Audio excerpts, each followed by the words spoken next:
ورحمۃ اللہ تعالی وبرکاتہ نحمده ونصلي ونسلم على رسوله الكريم اما بعد فاعوذ بالله من الشيطان الرجيم بسم الله الرحمن الرحيم قال رسول الله صلى الله تعالى عليه وسلم اللهم بارك لنا في رجب وشعبان وبلغنا رمضان صدق اللہ وصدق رسولہ النبی الامین المختار الکریم ونحن علی ذالک لمن الشاہدین والشاکرین والحمد للہ رب العالمین۔ خطبہ مسنونہ کے بعد آئیے رسول اعظم صلی اللہ تعالی وسلم کی بارگاہ بے کس پناہ میں ہم سب مل کر درود و سلام کا نذرانہ پیش کریں۔ پڑھیں الصلاۃ والسلام علیک یا رسول اللہ، الصلاة والسلام علیک یا حبیب اللہ، الصلاة والسلام علیک یا نبی اللہ، الصلاة والسلام علیک یا نور اللہ، وعلی آلک واصحابک یا حبیب اللہ صلی اللہ تعالی علیہ وسلم۔ حدیث شریف کا مفہوم ہے کہ رسول اعظم صلی اللہ تعالی وسلم نے ارشاد فرمایا کہ جو مجھ پر ایک مرتبہ درود پڑھتا ہے اللہ تبارک و تعالی اس کے 10 گناہ کو معاف فرماتا ہے، 10 درجات کو بلند فرماتا ہے اور 10 نیکیاں اس کے نامہ اعمال میں درج فرماتا ہے۔ ہم نے 4 درود شریف پڑھا، الصلاۃ والسلام علیک یا رسول اللہ یہ ایک ہوا، الصلاۃ والسلام علیک یا حبیب اللہ یہ دوسرا ہوا، الصلاۃ والسلام علیک یا نبی اللہ یہ تیسرا درود شریف، اور الصلاۃ والسلام علیک یا نور اللہ یہ چوتھا درود شریف۔ اللہ تبارک و تعالیٰ اپنی شان کے مطابق درود و سلام کے صدقے ہمارے گناہوں کو معاف فرمائے، ہماری خطاؤں کو معاف فرمائے اور ہمارے نامہ اعمال میں اپنی شان کریمی کے ذریعے خوب نیکیوں کا ذخیرہ عطا فرمائے۔ میرے عزیزوں، آج کا ہمارا عنوان ہے رجب المرجب، رجب شریف کی فضیلت کا بیان۔ یوں تو دنیا کی ہر چیز کا خالق و مالک اللہ تبارک و تعالی ہے، ہر چیز اللہ کی بنائی ہوئی ہے۔ دنیا کا ذرہ ذرہ اور آسمان کے چاند ستارے سورج، ہم کو تم کو، جانوروں کو، پرندوں کو، درندوں کو، چرندوں کو، ہر ایک کی تخلیق فرمانے والا ہمارا رب ہے۔ بلکہ سائنس اس پر تحقیق کر رہی ہے، بلکہ تحقیق کر چکی ہے کہ سوئی کی نوک پر ہزاروں جراثیم ہوتے ہیں اور وہ ہزاروں لاکھوں جراثیم کا خالق بھی اللہ تبارک و تعالی ہی ہے۔ کوئی چیز ایسی نہیں جو اللہ تبارک و تعالیٰ کی تخلیق شدہ نہیں ہو، اللہ رب العزت خالق و مالک ہے۔ لیکن رسول اعظم صلی اللہ تعالی وسلم نے رجب المرجب کی افادیت، اس کی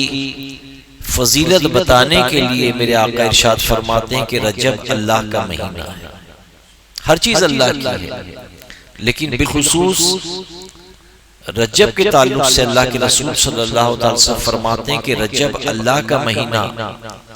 اور شعبان المعظم جو اس کے بعد آنے والا مہینہ ہے، فرمایا گیا شعبان رسول اللہ کا مہینہ، اور پھر اس کے بعد نیکیوں کا کمانے کا مہینہ رمضان شریف، میرے آقا فرماتے ہیں کہ رمضان امتی کا مہینہ۔ رجب اللہ کا مہینہ، شعبان رسول اللہ کا مہینہ اور رمضان شریف امتی کا مہینہ ہے۔ جو لوگ کھیتی باڑی کرتے ہیں وہ جانتے ہیں کہ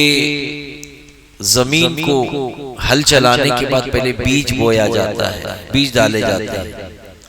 پھر کچھ دنوں کے بعد اس سے کونپلیں پھٹتی ہے اور درخت اور پودے وجود میں آتے ہیں، پودے نکلتے ہیں۔ جب پودے بڑے ہو جاتے ہیں تو پھر ایک وقت آتا ہے کہ اس کو کاٹ کر کے اس سے اناج حاصل کیا جاتا ہے۔ تو فرمایا گیا کہ رجب نیکیوں کا بیج بونے کا مہینہ ہے، رجب المرجب نیکیوں کا بیج بونے کا مہینہ ہے، اور شعبان میں ہماری نیکیاں لہلہاتی ہیں۔ کھیتیاں تیار ہو جاتی ہیں۔ اور رمضان شریف میں جس طرح ایک کسان اپنی کھیتی باڑی سال مہینہ ختم کرنے کے بعد جب پھل اور بیج آ جاتے ہیں، دالیں آ جاتی ہیں، چاول آ جاتے ہیں، گیہوں لگ جاتے ہیں، تو بڑی شان سے بڑی مسرت سے وہ پودے کاٹے جاتے ہیں اور ان اناج کو حاصل کیا جاتا ہے۔ تو میرے آقا کی جو مثال بڑی پیاری مثال ہے کہ رجب میں نیکیوں کا بیج بویا جاتا ہے، شعبان میں کھیتیاں تیار ہوتی ہیں اور رمضان شریف میں کھیتیاں کاٹی جاتی ہیں۔ تو یہ جو مقدس مہینے ہیں آج کے بعد جو یعنی رجب کا مہینہ، شعبان کا مہینہ، رمضان شریف کا مہینہ، بلکہ اس کے بعد ذوالقعدہ اور ذی الحج کا مقدس مہینہ، یہ ایک کے بعد دیگر آنے والے بڑے مقدس مہینے ہیں۔ اللہ تبارک و تعالی ہمیں ان مہینوں کی فضیلت سے نوازے اور ان مہینوں کی تعظیم و تکریم کرنے کی توفیق عطا فرمائے۔ میرے عزیزوں، رجب کے روزوں کی فضیلت ہے، رجب کے نمازوں کی فضیلت ہے، رجب کے ماہ مقدس کی فضیلت اپنی جگہ۔ انہی ایام میں، انہی مہینوں میں اللہ تبارک و تعالیٰ کے فضل و کرم سے 6 رجب کو حضور پیران پیر غوث اعظم دستگیر رضی اللہ تبارک و تعالیٰ کی شان دیکھیے کہ 6 رجب کو حضور غریب نواز علیہ رحمت و رضوان کا عرس منایا جاتا ہے، اور بڑی دھوم سے زائرین حضور غریب نواز علیہ رحمت و رضوان کی بارگاہ میں حاضر آتے ہیں۔ تو چھٹی شریف کو 6 تاریخ کو حضور غریب نواز کا عرس منایا جاتا ہے، جس کی آج الحمدللہ اجمیر شریف میں بڑی دھوم ہے، اور وہاں سنی دعوت اسلامی کا قافلہ بھی جاتا ہے لوگوں کی رہبری کے لیے، لوگوں کی خدمت کے لیے، وشرام استھل پر، درگاہ شریف پر، آستانے کے باہر روڈ پر، جہاں جہاں موقع حکومت کی طرف سے ملتا ہے، الحمدللہ سنی دعوت اسلامی کے مبلغین وہاں اپنی خدمات پیش کرتے ہیں۔ کئی حادثے ہونے سے بچائے جاتے ہیں، لوگوں کو بھیڑ میں دبنے کچلنے سے بھی ہمارے والنٹیئرز بچاتے ہیں۔ اللہ تبارک و تعالی ہمارے ان بچوں کے، ان ساتھیوں کی خدمات کو قبول فرمائے۔ تو اجمیر شریف میں بڑی دھوم ہوتی ہے، اور 6 رجب کو حضور غریب نواز علیہ رحمت و رضوان کا عرس منایا جاتا ہے۔ پھر اسی ماہ مقدس میں 27 تاریخ کو شب معراج نبی کریم صلی اللہ تعالی وسلم کو اللہ تبارک و تعالی نے اپنے قرب خاص میں بلایا اور زمین و آسمان کی سیر کرائی، جنت اور جہنم کا مشاہدہ کرایا۔ تو وہ ماہ مقدس کی 27 تاریخ رجب کی 27ویں شب کو بحمد تعالی آقا کریم علیہ تحیت و تسلیم نے آسمانوں کی سیر کی۔ انشاءاللہ اس وقت بھی کچھ بولوں گا۔ اس سے پہلے 22 رجب المرجب کو سیدنا امام جعفر صادق رضی اللہ تبارک و تعالیٰ کی نسبت سے نیاز دلائی جاتی ہے، جس میں کھیر پوری کی نیاز، جس کو بعض علاقوں میں کنڈے کی نیاز کہتے ہیں، کھیر پوری کی نیاز کی جاتی ہے۔ لیکن اس بات کو ذہن میں رکھیں کہ سیدنا امام جعفر صادق رضی اللہ تعالیٰ کی وفات کا دن 15 رجب ہے، لیکن ہمارے مسلمانوں کے درمیان نام نہاد مسلمان جو اہل تشیع کہلاتے ہیں، شیعہ جن کو ہم رافضی کہتے ہیں، انہوں نے 22 تاریخ کو اس نیاز کا رواج قائم کرنے کی کوشش کی، اور ہمارے بہت سے سنی بھائی بھی انہی کی باتوں میں آ کر 22 رجب کو کنڈے کی نیاز کرتے ہیں، جبکہ 22 تاریخ کو سیدنا امیر معاویہ رضی اللہ تعالیٰ عنہ کی وفات کا دن ہے۔ چونکہ شیعہ مولا کائنات مولا علی رضی اللہ تعالیٰ سے محبت کا دعویٰ کرتے ہیں، اور اسی جھوٹے دعوے کے تحت وہ صدیق اکبر کی شان میں گستاخی کرتے ہیں، فاروق اعظم کی شان میں گستاخی کرتے ہیں، سیدنا عثمان ذو النورین رضی اللہ تعالیٰ کی شان میں گستاخی کرتے ہیں، اور کئی صحابہ کرام کو وہ مسلمان ہی نہیں جانتے، حالانکہ خود اسلام سے خارج ہے اہل سنت والجماعت کے عقیدوں کے مطابق۔ تو سیدنا امیر معاویہ رضی اللہ تعالیٰ کی شان بڑی عظمت والی ہے۔ سیدنا امیر معاویہ رضی اللہ تعالیٰ کو امت کا ماموں کہا جاتا ہے۔ سرکار دو عالم صلی اللہ تعالی وسلم کی ازواج مطہرات میں ام حبیبہ رضی اللہ تعالی عنہ جو ہماری ماں ہے، ام المومنین ہے، سیدنا ابو سفیان کی بیٹی ہے، اور سیدنا امیر معاویہ رضی اللہ تعالی عنہ سیدنا ام حبیبہ کے بھائی ہیں۔ تو چونکہ ام حبیبہ ام المومنین ہے، مومنوں کی ماں ہے، اسی نسبت سے سیدنا امیر معاویہ رضی اللہ تعالی عنہ امت کے ماموں کہلاتے ہیں اور بڑے عاشق رسول ہیں۔ سیدنا امیر معاویہ مقام صحابیت پر بڑا بلند و بالا مقام ہے آپ کا۔ آپ کاتبان وحی میں شامل ہیں کہ جب اللہ تبارک و تعالی کی جانب سے رسول اعظم صلی اللہ علیہ وسلم پر وحی کا نزول ہوتا تھا تو میرے آقا صلی اللہ علیہ وسلم کی وجدانی کیفیت میں مبتلا ہو جاتے، اور پھر جب وہ آیت کریمہ جو اللہ تبارک و تعالی کی طرف سے وحی کی شکل میں نازل ہوئی، اس کے کچھ دیر بعد حضور جب نارمل ہو جاتے تو پھر میرے آقا وہ آیت مبارکہ کو تلاوت کرتے۔ تو جو صحابہ کرام قریب ہوتے تو کوئی اونٹ کی بڑی بڑی ہڈی پر وہ آیت مبارکہ لکھ لیتا، کوئی بڑے بڑے پتوں پہ آیت مبارکہ لکھ لیتا، کوئی لکڑی پر ان آیتوں کو لکھ لیتا۔ تو انہی لکھنے والوں میں سیدنا امیر معاویہ رضی اللہ تعالیٰ کا مقام بھی ہے۔ آپ کاتبان وحی ہیں، اور جب آپ نے دنیا سے پردہ فرمایا تو آپ نے وصیت کی تھی کہ میرے پاس رسول اعظم صلی اللہ علیہ وسلم کے بال مبارک ہیں اور ناخن مبارک ہیں، جب میرا وصال ہو جائے اور مجھے سنوارا جائے، کفنایا جائے، تو غسل کے بعد میری ہونٹوں پر اور میری آنکھوں پر، میرے ہونٹوں پر اور میری آنکھوں پہ سرکار دو عالم صلی اللہ علیہ وسلم کے بال مبارک اور ناخن مبارک ہیں، وہ بطور تبرک رکھ دینا۔ کون ہے؟ صحابی رسول ہیں، صحابی رسول ہیں، لیکن وصیت کیا فرما رہے ہیں کہ میرے وصال کے بعد جب مجھے کفنایا جائے، سنوارا جائے، تو نبی رحمت صلی اللہ علیہ وسلم کے بال مبارک اور ناخن مبارک میرے پاس ہیں، یہ بطور تبرک میری زبان پر اور میرے آنکھوں پہ رکھے جائیں۔ تو سیدنا امیر معاویہ رضی اللہ تعالیٰ عاشق رسول ہیں، اور آپ نے جب دنیا سے پردہ فرمایا تو دیگر صحابہ کرام نے آپ کی اس وصیت پر عمل کر کے آپ کو اللہ تبارک و تعالیٰ کی رحمت کے سپرد فرمایا۔ تو یہ تو سیدنا امیر معاویہ رضی اللہ عنہ کی فضیلت ہے۔ حضور غریب نواز کی فضیلت بھی کچھ سماعت کر لیں کہ حضور سیدنا غریب نواز علیہ رحمت و رضوان اپنے پیر و مرشید کے ساتھ مدینہ منورہ کی حاضری کے لیے تشریف لے گئے تھے، اور وہیں سرکار دو عالم صلی اللہ علیہ وسلم کی بارگاہ سے آپ کو حکم ہوا کہ معین الدین کو اجمیر کی ہندوستان کی سرزمین پر جایا جائے اور وہاں وہ دین متین کا کام کرے۔ بعض بزرگوں نے فرمایا کہ جب حضور غریب نواز علیہ رحمت و رضوان حضور کا یہ حکم سن کر ہندوستان کی سرزمین کی طرف چل پڑے تو معاً خیال آیا کہ میں ہندوستان کی سرزمین پر جا رہا ہوں، وہاں طرح طرح کی بولی جاتی ہے، لوگ میری زبان کیسے سمجھیں گے یا میں سب کی زبان کیسے سمجھوں گا۔ تو اللہ کے رسول صلی اللہ علیہ وسلم نے کرم فرمایا اور فرمایا کہ معین الدین تم جہاں جہاں جاؤ گے لوگ تمہارے گرویدہ اور تم ان کی زبان وہ تمہاری زبان سمجھتے چلے جائیں گے۔ تو ہمارے بزرگوں نے فرمایا کہ ایک مرتبہ ایسا بھی ہوا کہ حضور غریب نواز اجمیر شریف سے دلی کے لیے روانہ ہوئے۔ اجمیر شریف میں تو آپ کا مسکن ہے،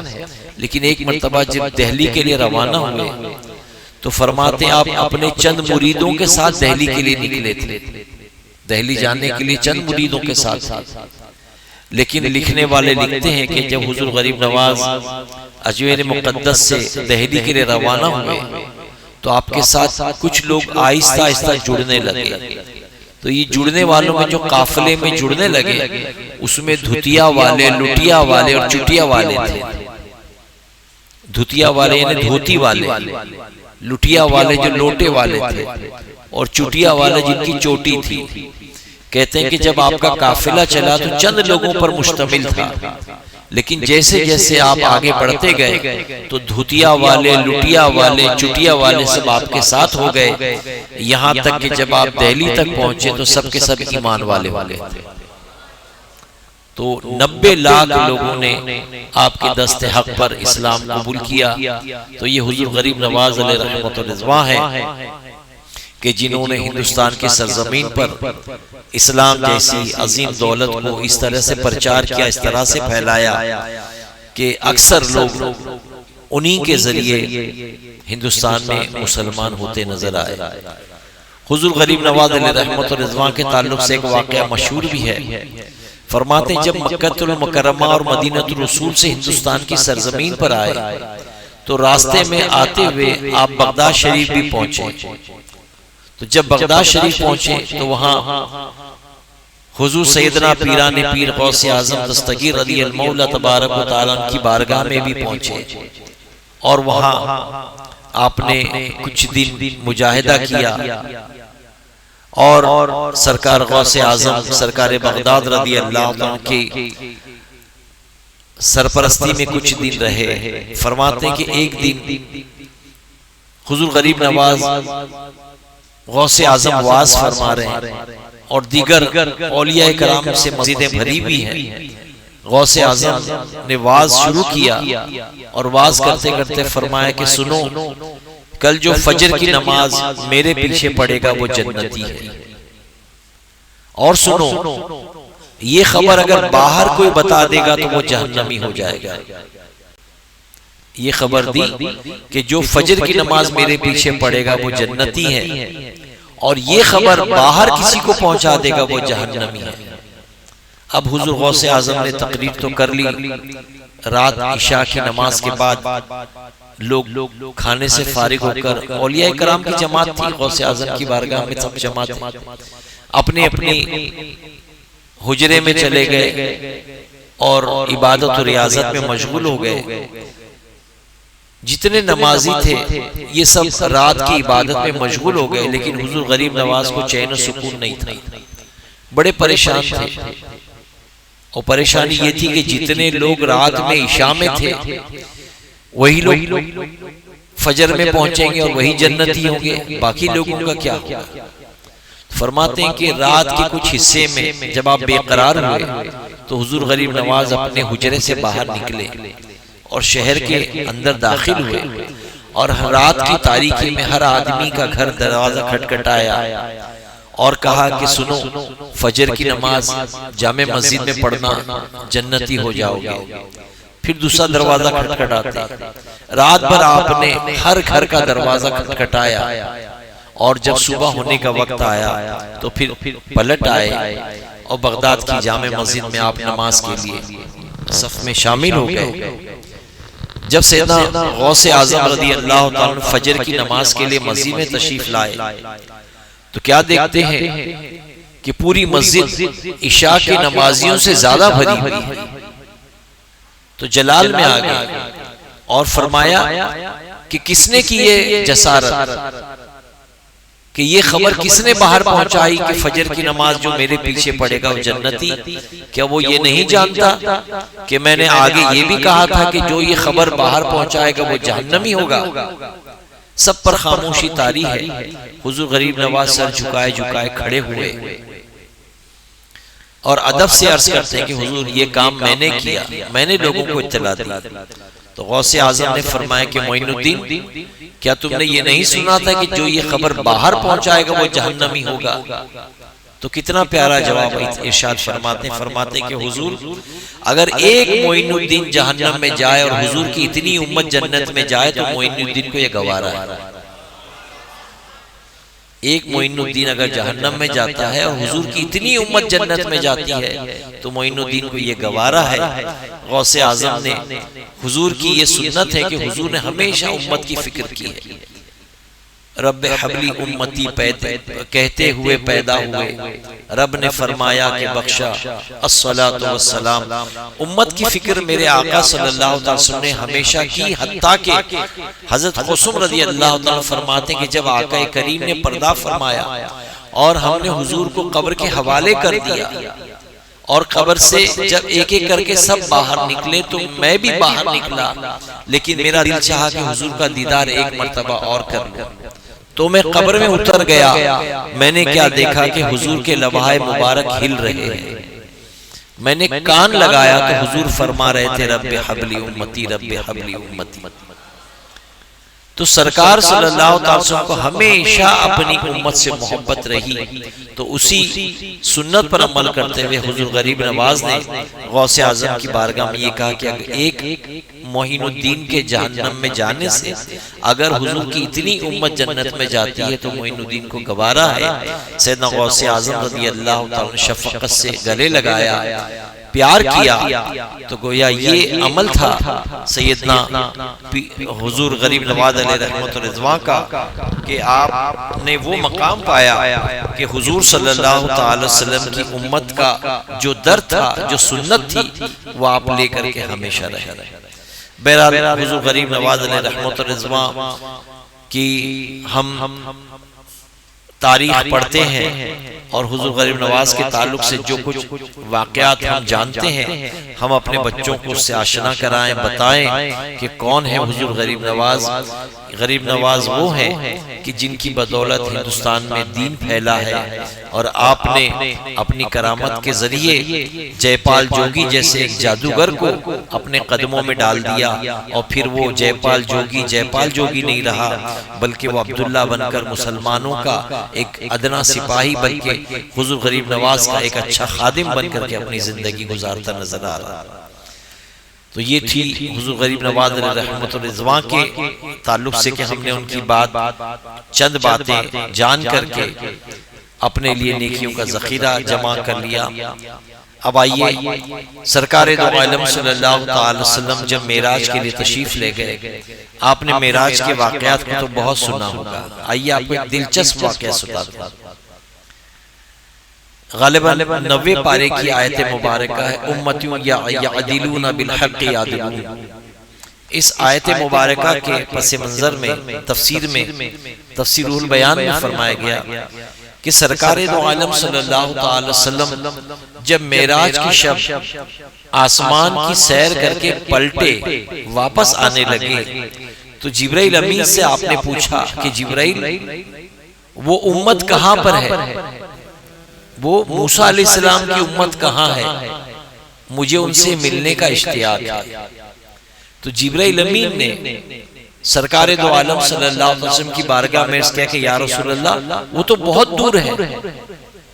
وہ تو بہت دور ہے،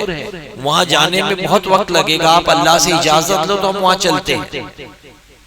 آپ اللہ تبارک و تعالیٰ سے اجازت لو تو ہم وہاں چلتے ہیں۔ سرکار دو عالم صلی اللہ علیہ وسلم نے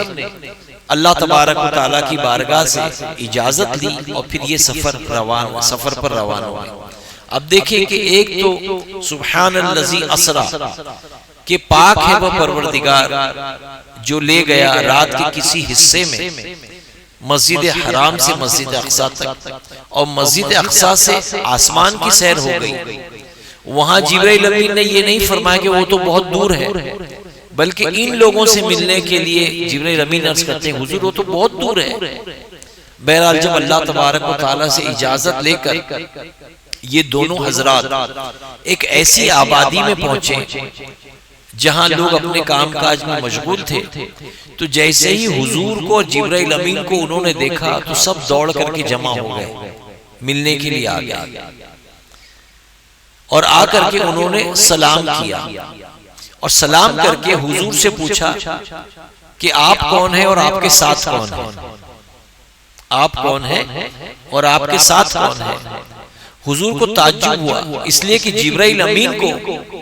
لوگ دیکھ رہے تھے، سامنے والے لوگ دیکھ رہے تھے، تو حضور نے تعجب سے فرمایا کہ کیا تم ان کو دیکھ سکتے ہو، جبرائیل امین کو؟ انہوں نے کہا کہ ہاں ہم آپ کو بھی دیکھ رہے ہوں، ان کو بھی دیکھ رہے ہیں۔ تو حضور نے فرمایا کہ میں محمد عربی خاتم النبی ہوں اور یہ اللہ کے فرشتے جبرائیل امین ہیں۔ پھر حضور نے ان سے جو باتیں کی تفسیر البیان میں فرمایا گیا، حضور نے ان سے پوچھا کہ تم یہاں کب سے آباد ہو؟ وہ کہتے ہیں جب موسیٰ علیہ السلام کا وصال ہوا تو ہم فرعون کے ڈر سے، فرعون کی وجہ سے جو نیکوکار تھے، موسیٰ علیہ السلام کے پردہ فرمانے کے بعد دور فرعون میں جو نیکوکار تھے ان کے لیے اچانک ایک زمین میں گڑھا ہو گیا، سرنگ نکلی، ہم اس میں داخل ہو گئے، اپنے بیوی بچے جانوروں کے ساتھ لے کر داخل ہوئے۔ اب ہم چلتے رہے وہ سرنگ کے اندر، وہ ٹنل کے اندر، اس میں ایک پانی کی نہر بھی جاری تھی، اور اس پانی کی نہر میں کچھ فروٹ بھی تیرتے تھے، فروٹ تیر رہے تھے۔ ہم اسی نہر کے بہاؤ کے ساتھ راستے پر چلتے جا رہے تھے، جب اندھیرا ہو جاتا تو ہم رک جاتے، بھوک لگتی تو اس میں سے پھل نکال کر کھا لیتے۔ اسی طرح شاید ہم 9 دن چلتے چلتے ایک جگہ پہنچے، وہ یہ جگہ یہاں پہنچے، اور یہی ہم آباد ہیں۔ اب حضور نے ان سے پوچھا کیا تم کو موت آتی ہے؟ تو کہنے لگے کہ ہاں، ہم میں کچھ لوگ مرتے ہیں، کچھ لوگ پیدا بھی ہوتے ہیں۔ پھر حضور نے فرمایا کہ میں نے تمہارے چند لوگوں کے چہرے پر خوشی دیکھی، ایسا کیوں؟ تو انہوں نے کہا کہ ان کے گھروں میں ابھی ابھی میتیں ہوئی ہیں، ابھی ابھی لوگ مرے ہیں۔ تو حضور نے فرمایا کہ جب میتیں ہوئی ہیں تو ان کے چہرے خوش کیوں ہیں؟ تو وہ عرض کرتے ہیں کہ حضور خوش اس لیے ہم کہ ہمارے مرنے والے سب ایمان پر چلے گئے، اس لیے ہم خوش ہیں۔ پھر میرے آقا نے فرمایا پھر تم لوگوں میں کچھ لوگوں کے چہرے بجھے بجھے بھی ہیں، غمزدہ بھی ہیں۔ تو انہوں نے کہا وہ اس لیے کہ ان کے گھروں میں ابھی ابھی بچے پیدا ہوئے، اور یہ ڈرتے ہیں کہ کبھی ایسا نہ ہو کہ یہ بچے آگے بڑھ کر کے بے ایمان ہو جائیں، اسی لیے ان کا چہرہ غمگین۔ پھر حضور نے فرمایا کہ تم اپنے گھروں کو اونچے اونچے کیوں نہیں بناتے؟ تو کہتے ہیں کہ ہم کسی کا حق نہیں مارنا چاہتے، کسی کی روشنی روکنا نہیں چاہتے، اس لیے ہم بیٹھے گھر بناتے ہیں۔ پھر حضور نے فرمایا کہ تمہارا ذریعہ معاش کیا ہے؟ کہتے ہیں کہ ہم کھیتی باڑی کرتے ہیں اور اناج اگاتے ہیں، یہاں ہمارا ایک بازار ہے، وہاں بیچنے بھی جاتے ہیں، کچھ بچ جاتا ہے تو ہم ایک دوسرے میں تقسیم کر دیتے ہیں، ہمارے یہاں نوٹ کرنسی نہیں، وہی پرانا سسٹم ہے۔ پھر حضور صلی اللہ علیہ وسلم نے ان کو اپنا کلمہ پڑھا کر کے مسلمان کیا، ان کو جمعہ کی فضیلت بتائی، اور رمضان کے روزے اور قرآن مجید کی چند سورتیں، ان کو سورہ فاتحہ اور دیگر چند سورتیں ان کو سکھائی، اور پھر وہاں سے حضور تشریف لائے۔ تو یہ امت آج بھی موجود ہے، یہ وہ لوگ ہیں جو موسیٰ علیہ السلام کے دور میں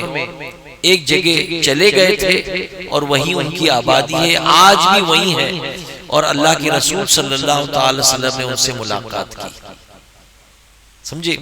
تو یہ معراج کی شب کا ایک واقعہ یہ بھی ہے جو شاید بہت کم لوگوں نے کہیں سنا ہوگا۔ یہ تفسیر روح البیان میں اس کا ذکر ہے کہ اللہ کے رسول صلی اللہ علیہ وسلم نے ایسی امت سے ملاقات کی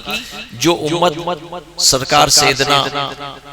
موسیٰ علیہ نبینا علیہ السلام کی تھی۔ تو میرے عزیزوں،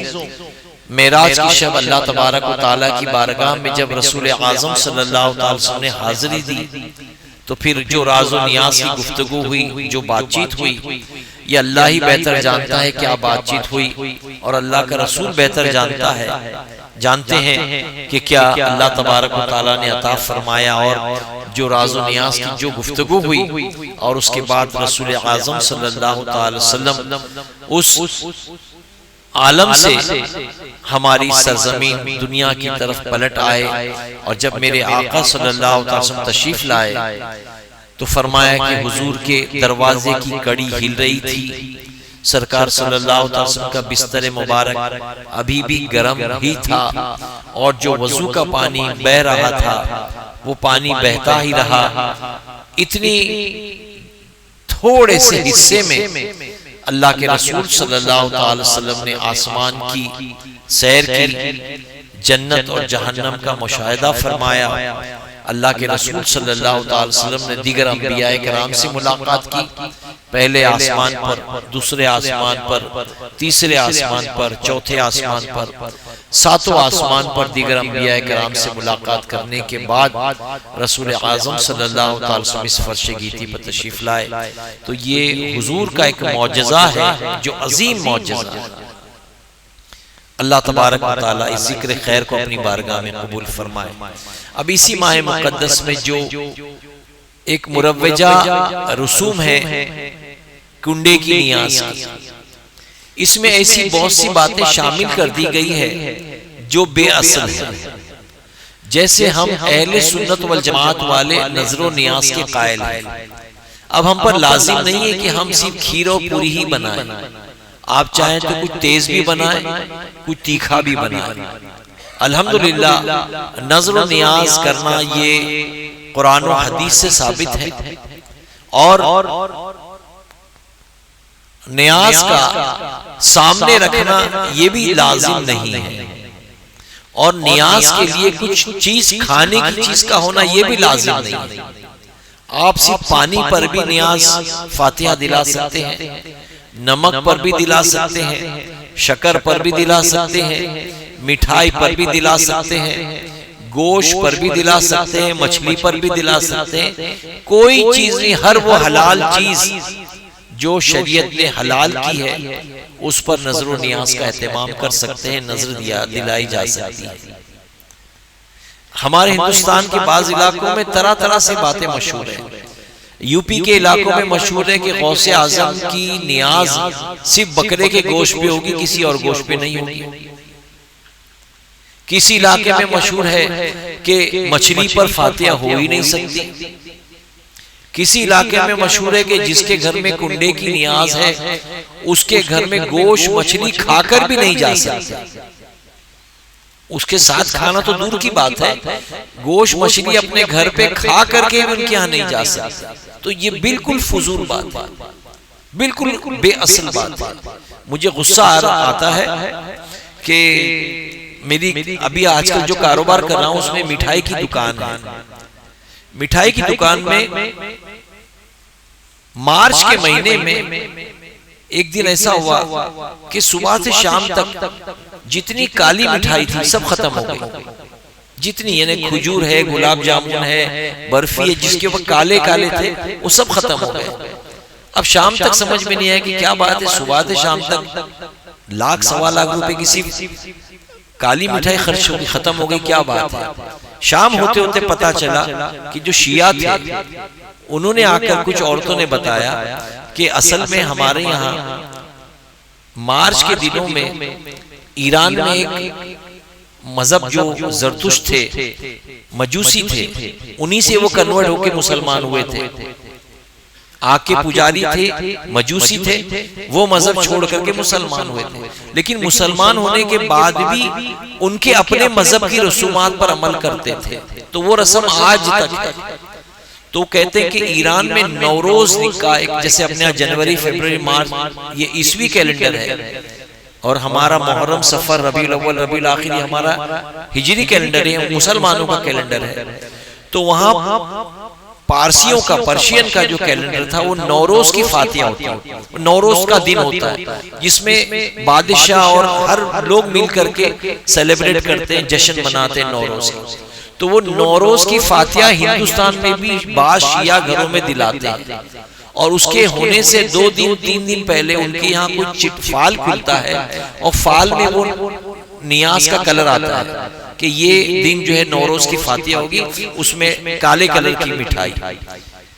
کوئی آتا ہے کہ اس میں سفید کلر کی مٹھائی۔ تو پھر وہ ہونے لگا یہ کہ ہر مارچ کو ہم ان سے پوچھ لیتے ہیں بھائی اس ٹائم کون سا فال کھلا ہے، کون سی کلر کی مٹھائی ہے، تو وہ 2 دن پہلے بتا دیتے، تو پھر اس دن وہی کلر کی مٹھائی زیادہ بنتی ہے اور وہ لوگ لے جاتے ہیں۔ تو چلیے تو ٹھیک ہے، کاروبار کی بات ہے۔ ابھی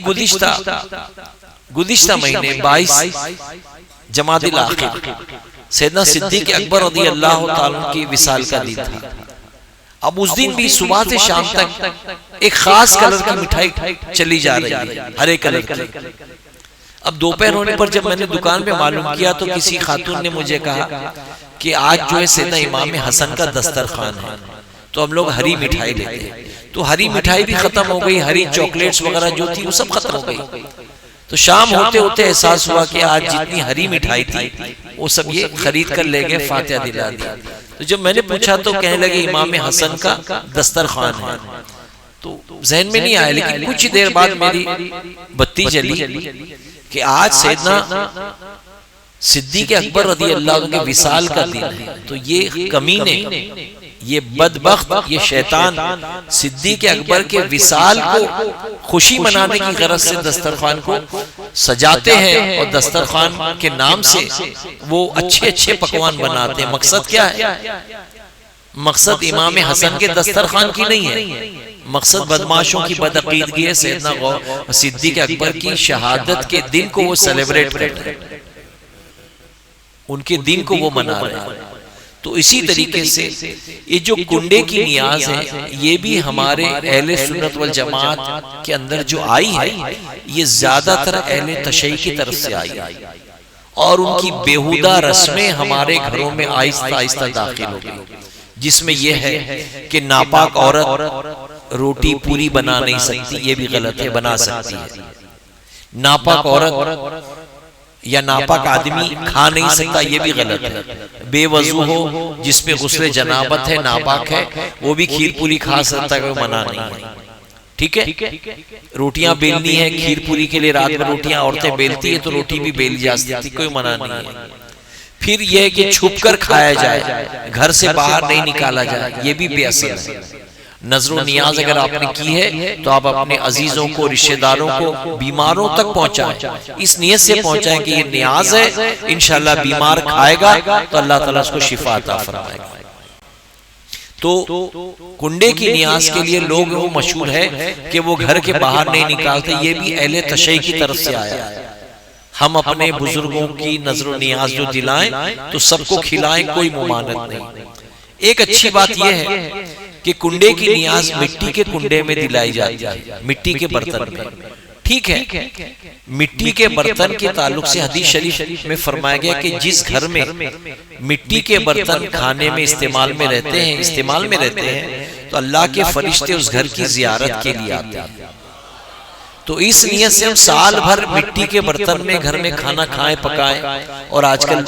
کینسر جیسی بیماری، دیگر بیماریوں کی وجوہات لوگ جان رہے ہیں، تحقیق کر رہے ہیں تو پتہ چل رہا ہے کہ اسٹیل میں کھانے سے ہو رہا ہے، جرمن کے پلیٹ میں کھانے سے ہو رہا ہے، مائکرو ویو اوون میں گرم کرنے سے کینسر کی بیماری، طرح طرح کی بیماری ہو رہی ہے۔ تو ان چیزوں سے بچیں، تو ان چیزوں سے بچنے کے لیے بہتر ہے کہ ہم مٹی کے برتنوں کا استعمال کریں، مٹی کے برتنوں میں کھائیں، مٹی کے برتنوں میں پیئے، انشاءاللہ دیگر بیماریوں سے ہم محفوظ رہیں گے۔ لیکن اچھی رسم ہے کہ مٹی کے برتن میں نظر و نیاز کا اہتمام کیا جاتا ہے، لیکن شیعوں کی ایک رسم یہ بھی آ گئی ہے کہ جو کنڈے میں بچ گیا، اثر ہوتے ہوتے بچ گیا، تو اس کو پھر جا کر کے دریا میں پھینک دیتے ہیں۔ ایک تو کھیر بھی ضائع کر دیتے ہیں دریا میں ڈال کر، دوسرا جو مٹی کے کنڈے ہیں اس کو بھی توڑ دیتے ہیں، جبکہ ایسا کرنا شرعاً حرام ہے، کسی چیز کا ضائع کرنا یہ حرام ہے۔ تو آپ نظر و نیاز کا اہتمام کریں، لیکن کنڈے کی نیاز وغیرہ کریں تو وہ برتن کو صاف کر کے کھائیں، اور جب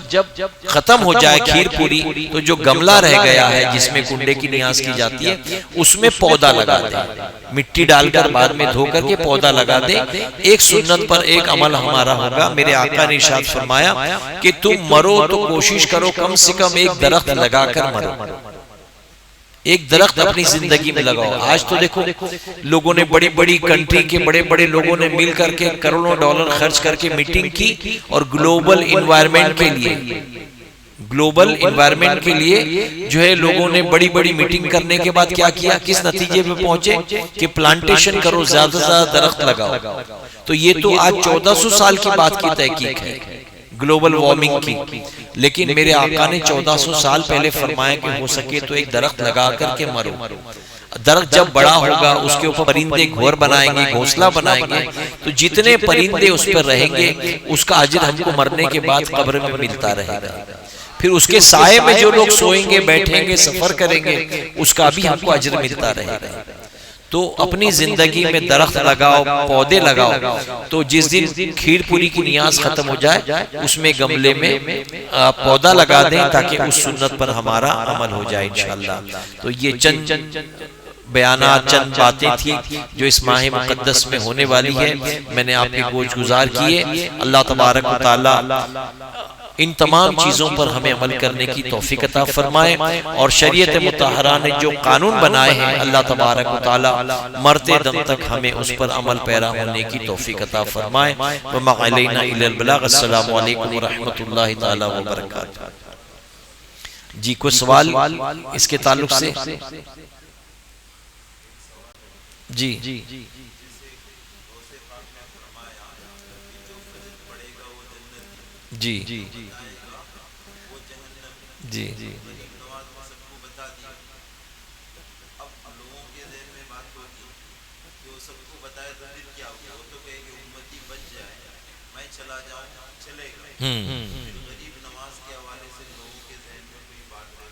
ہاں یہ تو آپ سمجھ گئے نا کہ حضور غریب نواز رضی اللہ تعالیٰ نے کیا فرمایا کہ اگر ایک معین الدین جہنم میں جاتا ہے، حضور کی اتنی امت جنت میں جاتی تو معین الدین کو گوارا ہے۔ تو حضور غوث اعظم نے فجر کی نماز کے تعلق سے وہ بھی وہ بھی پڑھ لیے تو وہ بھی جنتی ہے۔ غوث اعظم کا فرمان ہے نا کہ جو پڑھے گا وہ جنتی، تو اس لحاظ سے تو جنتی ہے ہی ہے۔ لیکن غوث اعظم نے جب بڑھ کر کے گلے لگایا تو اس کی وجہ بھی یہ تھی کہ حضور غوث اعظم کے دل زبان سے جو بات نکلی تھی کہ یہ بتانے والا جہنمی ہوگا، لیکن گلے لگا کر کے غوث اعظم نے ظاہر کر دیا کہ معین الدین جہنمی نہیں بلکہ معین الدین تو جنتی ہے، اور یقیناً معین الدین جنتی ہے بلکہ ان کے دامن سے وابستہ ہونے والا بھی جنتی ہے۔ حضور غریب نواز کے دامن سے وابستہ رہنے والا بھی جنتی ہے۔ اللہ کے ولیوں میں شمار ہے کہ آپ نے جب دنیا سے پردہ فرمایا تو آپ کے ماتھے پر لکھا ہوا تھا، جب 6 رجب کو مریدوں نے دروازہ کھولا تو آپ کے ماتھے پر لکھا تھا کہ ھذا حبیب اللہ، کہ یہ اللہ کی محبت میں دنیا سے گیا، یہ اللہ